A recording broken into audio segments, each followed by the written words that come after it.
I'm Marshall Conley, and I am a consultant of the Geneseo Public Library. And I'm here today with Dauw. Dan Dauw, and what's today's date? Date is November 16th, 2017. All right, and we are at the Geneseo Public Library. All right, so we're going to start with a couple of biographical questions. So when and where were you born? I was born in Davenport, Iowa, June 24th, 1942. And what were your parents' names, and what did they do for a living? My parents' name was Ed and Hazel Dauw, and my dad was a supervisor, accounting supervisor at International Harvester in East Moline. My mom worked for Grossman's Apparel in Moline. Great. And do you have any siblings? And if so, No. Oh, no No. siblings. Okay. And then, what were you? So, what year did you enter the service, and what were you doing before that? Before that, on the day that I joined the U.S. Navy in 1961, that same day I joined the U.S. Postal Service on the same day. Coincidence. So I was sworn at twice. And so you enlisted, correct? Yes. Oh yeah. Sure. Okay. And why did you choose the Navy? Real easy. I wanted to see the world, and that was their pitch at that time. Join the Navy, see the world, and the Navy lived up to that. That's for sure. Okay. And very cool. Now, what was it like when you left for training camp and during your early days of training? What was that experience like for you? Well, I mean, I went to boot camp at Great Lakes, Illinois, and after that, then I did training on the USS Farmington, which was a patrol craft escort on Lake Michigan, and then after that, I went aboard the USS Independence aircraft carrier, CVA 62, and I was on her for 2 years. And then after that, I went aboard for training aboard the USS Topeka, which was a guided missile cruiser, and I trained on that ship. So I was on 3 ships. Interesting. Okay. But the aircraft carrier was the longest, 2 years. Yeah. Yeah. Okay. Yeah. Great. Mm-hmm. And in those early days in your training, do you remember any of your supervising officers or the training instructors and what it was like to go through that and interact with them? Well, I mean, they were, I was just a kid right out of high school, pretty much, and the officers, I didn't have any problems with any of them. My boot camp was rough, of course. We had a chief. No, he wasn't a chief either. He was a first class petty officer, and I'll always remember his name was C.T. Rabbit, Cottontail Rabbit. But we never, we wouldn't dare say Cottontail Rabbit. But anyway, as far as locally, there was I don't know if he was I think he was a commander or captain, but Mr. Haymaker, and he was, like I say, a commander or a captain in Navy Reserves, and he was mayor of Rock Island. Oh, wow. Yeah. Mm-hmm. So anyway, no, they were all. I didn't have any problems with any of the officers. Great. And in that, particularly with serving on the different types of ships, Mm-hmm. did you receive like specialized training for different ships or different? I had some specialized training.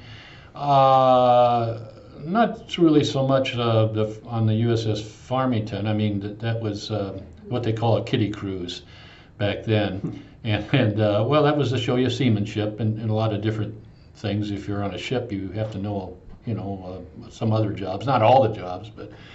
And it was kind of interesting because that ship and also the USS Topeka, both those ships, and I didn't know it at the time, were World War II ships. So it's kind of, I mean, I'm kind of a history buff now, and I look back at that, it was kind of cool. Wish I would have asked more questions about the 2 ships, but anyway. Okay. So what are some of the different aspects of seamanship then? Well, you take tests to find out with the Navy to find out what you're good at or what, where they want to put you. And so for some odd reason, let me back up just a second. I wanted to be on a submarine, and I'll never forget that. I was a chief petty officer, and when I told him that, he said, "Son," he says, "you're 6'5" and you want to be on a submarine. What's your next choice?" and my next choice is I loved airplanes and ships, and so I said, "Geez, I'd love to be on an aircraft carrier." He says, "You got it." And the test showed that for some reason, that I was good in English and journalism.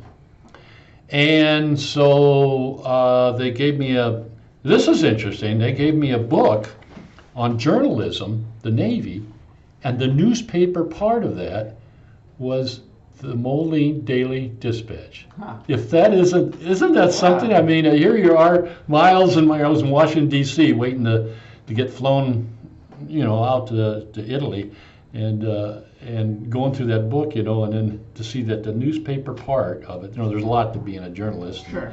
And that part was from the Moline Daily Dispatch. I just thought it was cool.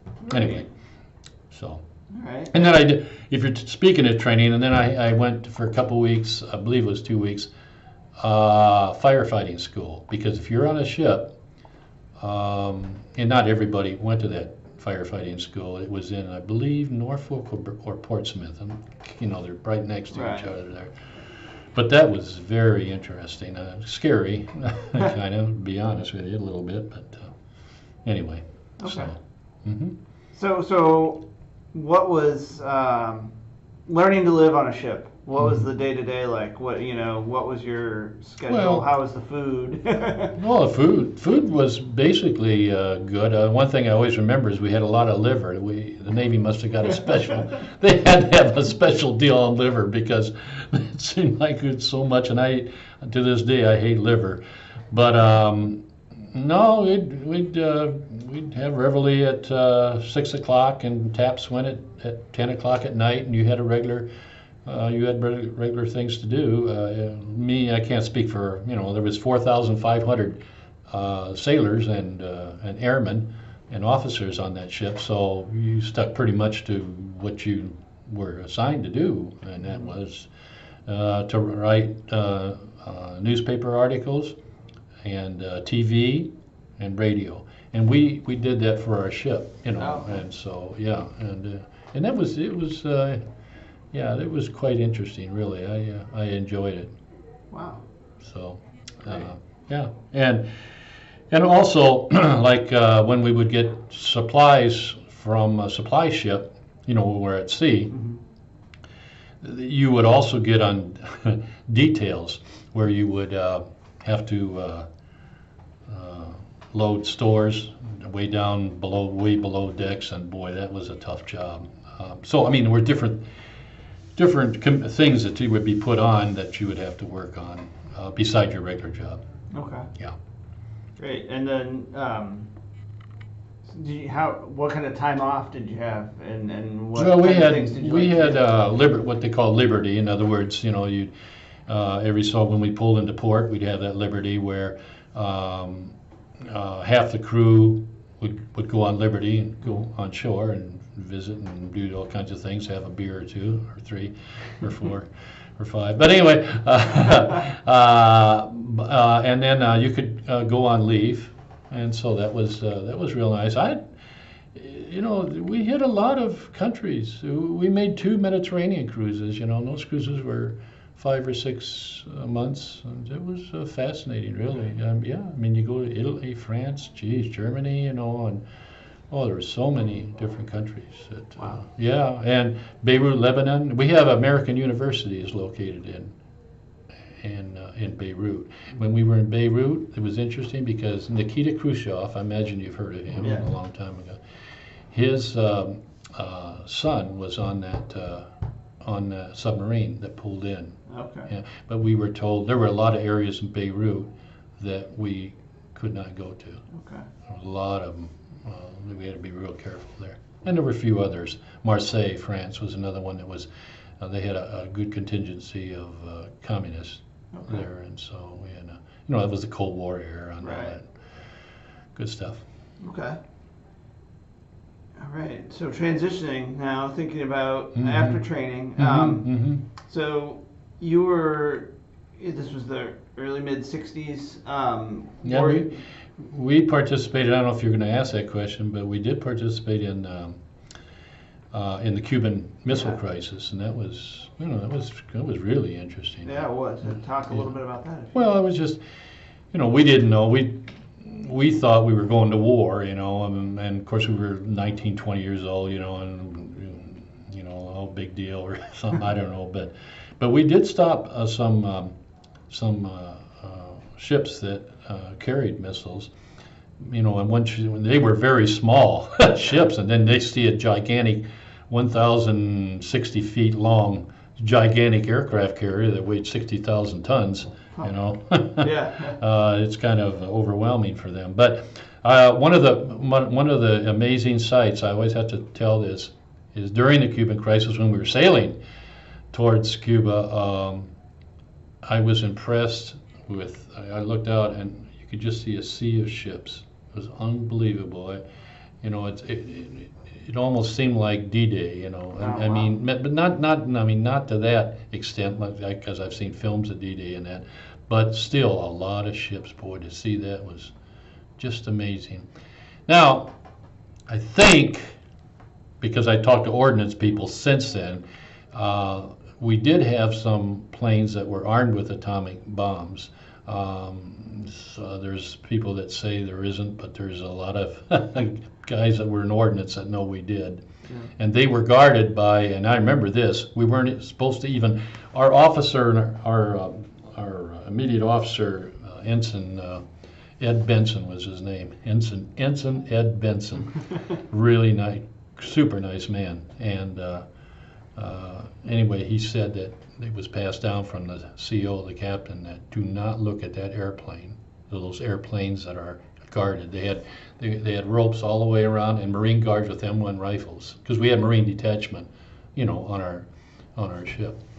And I looked, thought, heck with that, I got to see this, And I always remember that these bombs, the planes had each. I think there was only two, I think. But the atomic bomb had canvas over it, and there was like dials or something like that, as I remember. But anyway, but then another question I wondered about: if we were going to drop an atomic bomb on Cuba, we have a Navy base there. Yeah. Whoops. Yeah. So I don't know how that played out. But anyway, it was an interesting time. Interesting. Yeah, wow. It was. And so what happened after that when it ended, the crisis ended? We went to I can tell you. Yeah. We went to Mayport, Florida. Okay. And you never saw so many drunken sailors, including the captain, in your entire life, because we had sailed a long time. We had, as I recall, we had the southern part of Cuba and the USS Enterprise, a nuclear powered CVN 65. She was on the northern part, as I remember that. Anyway, so it was pretty much surrounded. There were many other, these ships too that were stopping these missiles. Right. So a lot of relief and excitement. Yeah, it was October. I think the Cuban crisis was around mid-October to right at the end of October, and everyone was glad that Khrushchev flinched. And then another note too was when Kennedy was assassinated, we were responsible to tell the whole crew about he was assassinated, and that was just, no one could believe it. Our officer Ensign Benson, he was as white as a sheet. I remember he came down, he said he was just stuttered and everything. Oh. We were all very shocked and saddened. We didn't know what was going on. Sorry. No, that's great. What are some other notable things you remember from being abroad? I can't tell you. If this wasn't on, I could tell you some wild stories. But no, it was a great experience. I'd do it all over again. I was. I didn't have probably as exciting life on that board, the Independence, as Airedales. Those are guys that worked on the flight deck and so on, or in some other ordnance, or Mhm. but I don't know.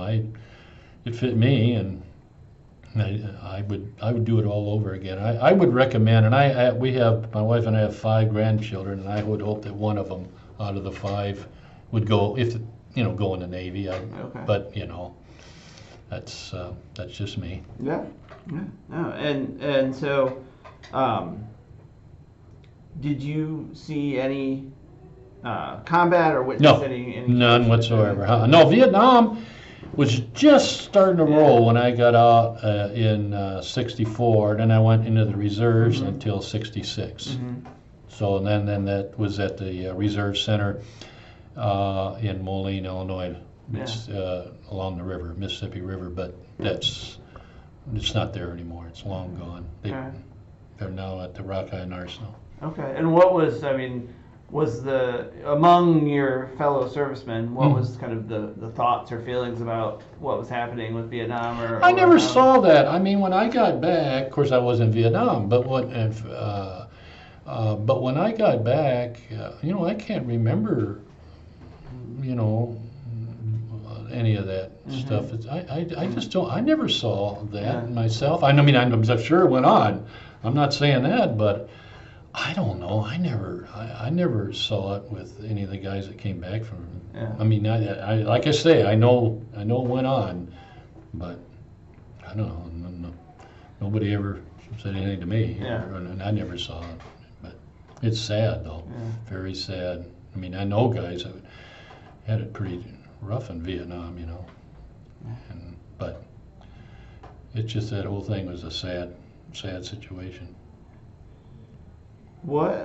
Talk a little bit about. You said you made 2 med cruises. What's a med cruise? Mediterranean. Okay. Yeah, you would know. Yeah, I should have. All right. So I'm using a few Navy terminologies that maybe it shouldn't be used, but Mediterranean. Yeah, those were. We were over there. Oh, let's see. I'm thinking back about 5 months, 6 months. And each med cruise would go to. An aircraft carrier is so large that it can't just pull into a port. It has to anchor a long way out. And we had friendship lights. It was beautiful to see the ship at night. Oh, it lit up, Of course, in wartime, it wouldn't work out that way. But, and they were called friendship lights, I think is what they call them or something. But, no, and then we would take a P boat, which is a personnel boat. We would take that from the ship over, to the port, and so it was beautiful. I mean, we got to go to Cannes, France, Nice, France. I mean, beautiful, the French Riviera. Oh man, so many places. Corfu, Greece, beautiful. I spent my 21st birthday there in Corfu, Greece. And I remember I got stung when swimming. I got stung by jellyfish. Remember that? It's kind of funny. Not at the time, though. But anyway, I joined the Navy, see the world, and then we would pull in like Genoa, Italy. I remember, for example, that was at that time. I don't know if it still is. It was the largest seaport in Europe at that time, and I remember from there, then we went to Innsbruck, Austria, and went into Germany, and stayed, on leave, not liberty, because it was what an experience. What was your favorite place of all of this? Oh, favorite place probably would be Cannes, France. Yeah, the French Riviera, because the French were just all the different people that I met in those countries were super nice to us Americans. I mean, they knew we were American. We did have civvies clothes, but civilian clothes, we call them civvies. Mm-hmm. But sometimes we had our uniform, but I'd say I know that, and I love the Italians. Our home port, by the way, when we went to Mediterranean, was Naples, Italy. That was our home port. So, we would come back to there. And I love the Italians, and the French, too. And the Germans, we went to Oktoberfest over there in Munich, Germany. Oh, my gosh. Oh, I remember it was 10 cents for a big mug of Lowenbrau beer. Oh man, did we have, oh, those Germans, they went way out of their way. Yeah. We had so much fun with them. Yeah, it was, yeah. So, I mean, people from all these different countries, you know. I had one experience though in Beirut, Lebanon. I'll never forget that one. There was a belly dancer at this one bar, you know, and boy, she was really good. And she was about my age, and she could speak English. To shorten the story, I asked her for a date. She said yes. So that evening, when she was done, I went in there. Well, there was a guy.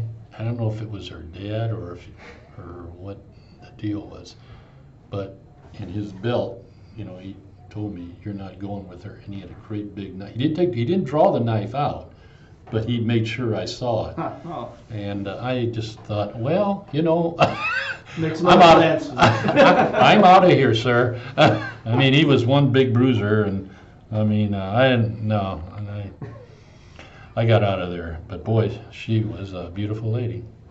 Cool, very cool. Yeah. Can you talk a little bit about kind of the friendships and the relationship with the other guys you Oh served yeah, with? you develop really strong friendships. Really, you do. I mean, I go to the ship's reunion. USS Independence has a reunion now. I mean, they've had it at Norfolk. They've had it in Seattle, Phoenix, and so on.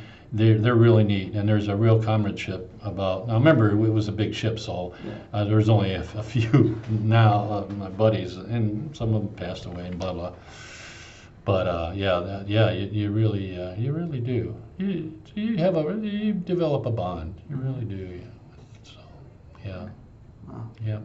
And how did you stay in touch with friends, family back home? Well, you do lose touch somewhat because people may, move and everything like that. Oh, you mean at home? Yeah. Oh, I'm sorry. Yeah, well, I had some friends, not a lot, you know, I still don't.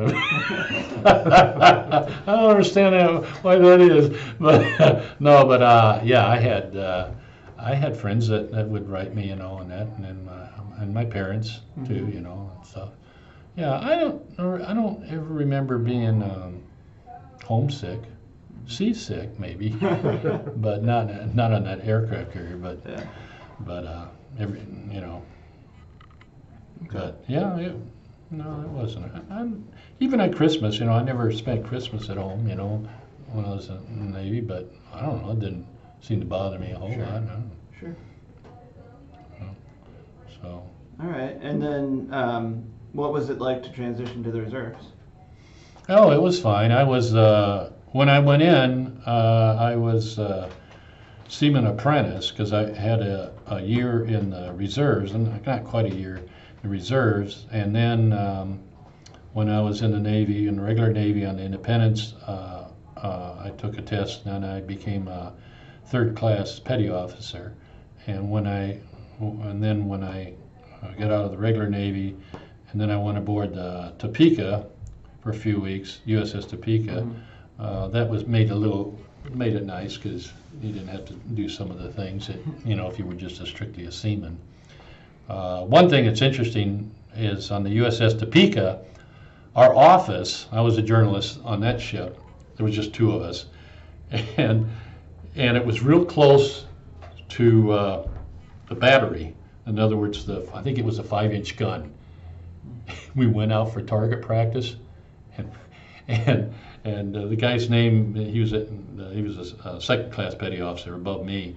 Ray Daines was his name, and he said, when we go out on this, when they're going to shoot those guns, we have to tie everything up in the office. And I wondered, well, why? He says, you wait, he said. And holy mackerel, when that gun went off, it was just like, man, it just shook everything. It just, man, that thing was loud. You know, wow. we were real close to where that turret, you know, is, and I'll never forget. Oh man, that was quite an experience, yeah. And then going back on the aircraft carrier, a couple times they gave an actual air show at sea when we were in the Mediterranean or the Atlantic, and they'd have our jet planes would go up, and then they would shoot missiles, Nike missiles, I think, heat-seeking missiles, they would call them, Nikes. and anyway, or Sidewinders, I'm sorry, Sidewinders. Anyway, and it was neat because then another airplane would drop a flare, and then you'd see that missile Oh, wow. go and hit that, and but I mean, it was a lot of neat stuff that they'd show. Anyway, kind of cool. Very cool. Yeah, I think they treated us, with our ship, our aircraft carrier it was fairly new when the Independence. Right now, as we speak, it's being cut up, and no sailor likes to see that, but I can understand it. It's being scrapped. So. All right. And then once your service ended, you resumed with the postal post service? office. Yeah. Yeah. Moline, yeah, letter carrier. Okay. Yeah, I started as a letter carrier, and then I didn't end as a letter carrier. I think I spent, I don't know how many years, 13, 14 years. I can't remember, maybe it was something like that. And then I became a customer service representative and then a supervisor. So I worked at Rock Island Post Office, Moline, East Moline, and Milan. Okay. Mm-hmm. Great. And was there any adjustment to when you came out to going back to? No, there wouldn't be. For me, there wouldn't be. If I was in Vietnam maybe and saw action, Mm-hmm. or Desert Storm or whatever, that would be a whole different ball game. But for me, there was really no, like I say, Vietnam was just, in fact, I got out 2 weeks early because of Vietnam, because the ship was going to Vietnam. Oh, wow. Yeah, Okay. yeah, it's no kidding, yeah. Yeah. But they wanted to get rid of all these people that were 2 weeks or less, get them off, Sure. so they could get new, they didn't want to fool with having to fly me from Vietnam or wherever, Yeah. or the West Coast. I asked for the West Coast, by the way, in the Navy, but at that time it was explained to me that everybody east of the Mississippi River goes to east. Norfolk, and west of the Mississippi, San Diego or Long Sure. Beach, or whatever. Yeah. So. All right. And then you said you were a member of the Independence's alumni, or? Yeah. Well, it's association. Association. Right Okay. here. Are you part of any other veterans Or here, organizations? I should say. What? Pardon me? Are you part of any other veterans No. organizations? No. Just that one. Okay. And I have the Cobia in Sydney here, but I wasn't aboard. Well, I went just to look at it. Yeah. But so that's why that's on there. Okay, that's a cool patch. Yeah, it is. It is cool. Yeah, she was in World War II. Yeah. Submarine. Yeah. Lost one sailor. Fought it out with on surface with a Japanese ship. And they had a lucky shot. Unlucky for the sailor. Yeah. Well, yeah. All right. Well, so thinking back Yeah. on the breadth of your service, Mhm. how would you say the experience impacted your life?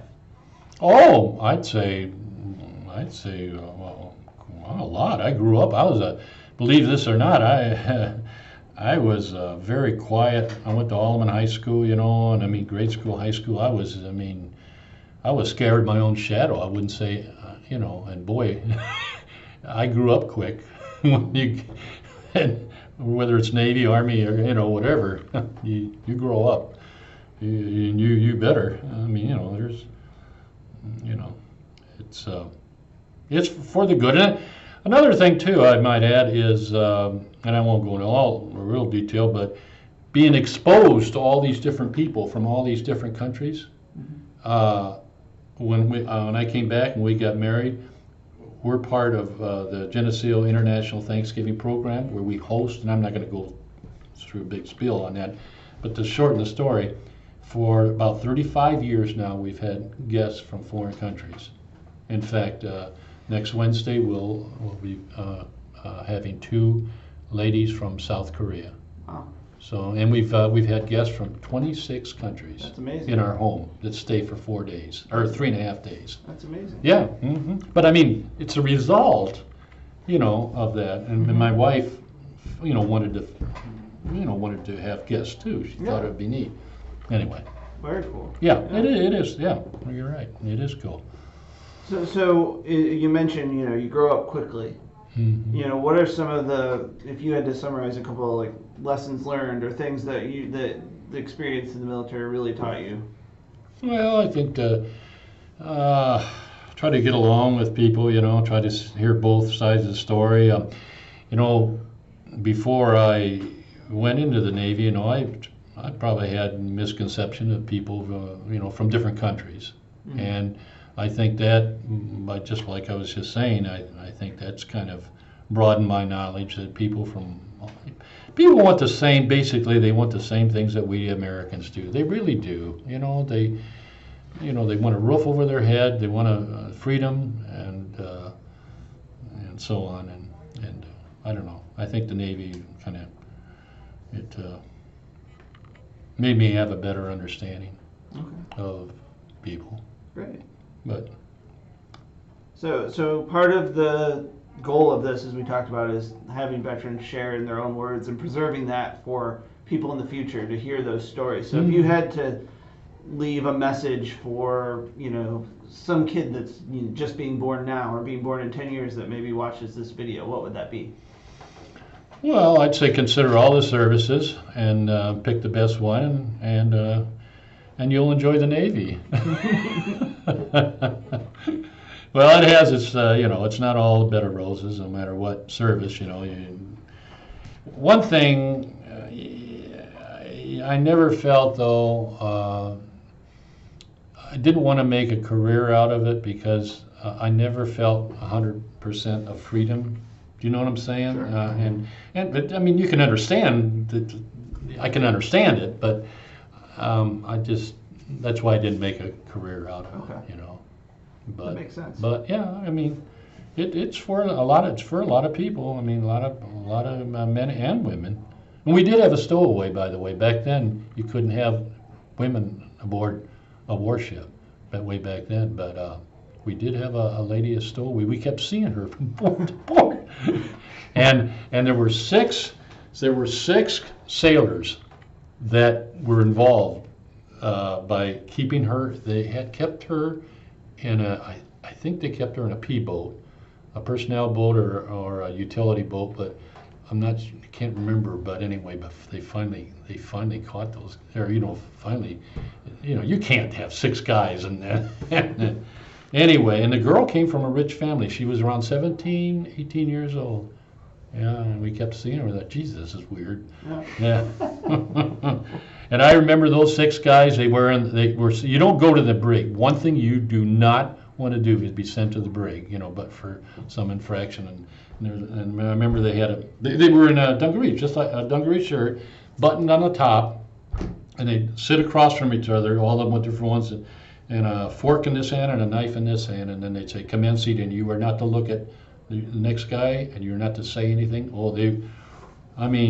You do not want to be thrown in the brig. I'm telling you, man, that's just the tip of the iceberg. Yeah. Yep. So, All right. But yeah, it was an experience, and I'm glad I went in the Navy. Is there anything that we haven't talked about that you'd like to add? I'll tell you after the After the tape's on. Okay. Yeah. All right. Yeah. Great. So I'm going to ask just a couple of things off this sheet, so then we have them on there, and then you don't have to fill this out. Well, that's fine. I mean, Okay. either way. All right.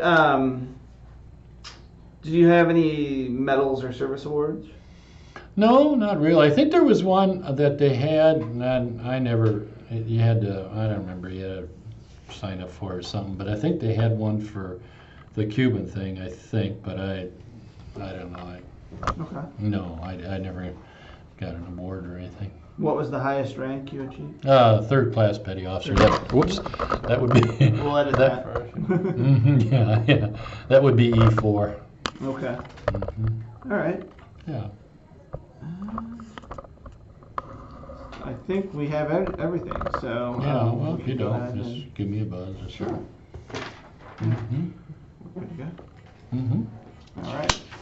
Yeah.